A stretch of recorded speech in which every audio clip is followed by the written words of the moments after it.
March 31শে মে হয়ে গেছে। অথবা কেউ কেউ বলে এসএসসি, যদিও এসএসসি ওই কনসার্ন ডিপার্টমেন্টকে বলা হয়েছে, মনে করেন এজিএম এর আগে আবেদন করছেন আপনি, কিন্তু কনসেন্ট দিতেছেন, ধরেন এই তারিখে দিচ্ছেন, ধরে নেই যে এটা জুনে সে দিচ্ছে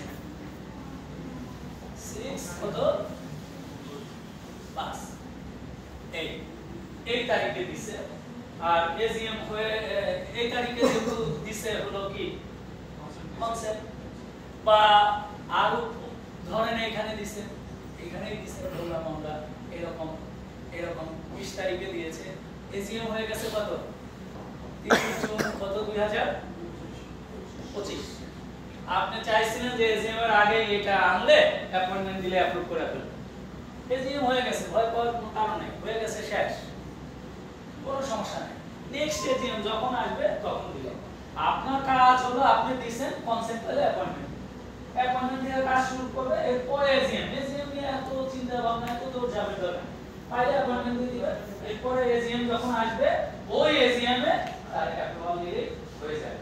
ঠিক আছে, এখন কি আর প্রশ্ন আছে? এজিএম শেষ, তাহলে তো আর এই এজিএম ধরানো গেল না। এসএসসি এর কনসেন্ট পাইছেন কত 20 তারিখে, আপনি 24 তারিখে অ্যাপয়েন্টমেন্ট দিয়েছেন, এই 24 তারিখ থেকে তার টেনর গণনা হবে।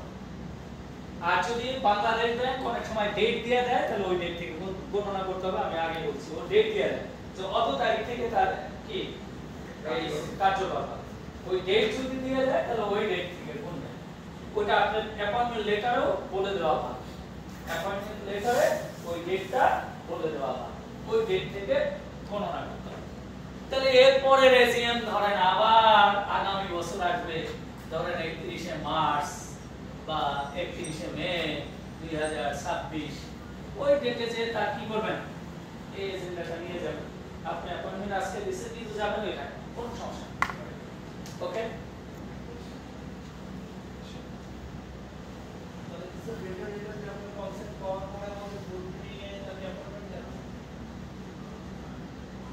ভাই এইটা ভালো কোম্পানির সেক্রেটারি হলে আমি কিন্তু আগে একটা কথা বলে ফেলছি, আপনি আগে যদি বলতেন সাবজেক্ট টু, আগেই অ্যাপ্রুভ করে রাখলেন, আপনি subject to approval of Bangladesh bank, IDI বা বিসেক, এগুলো যদি বলে রাখেন, তাহলে আর আপনার বোর্ডে নিতে হচ্ছে না, ওটা অ্যাপ্রুভ করে দিচ্ছে।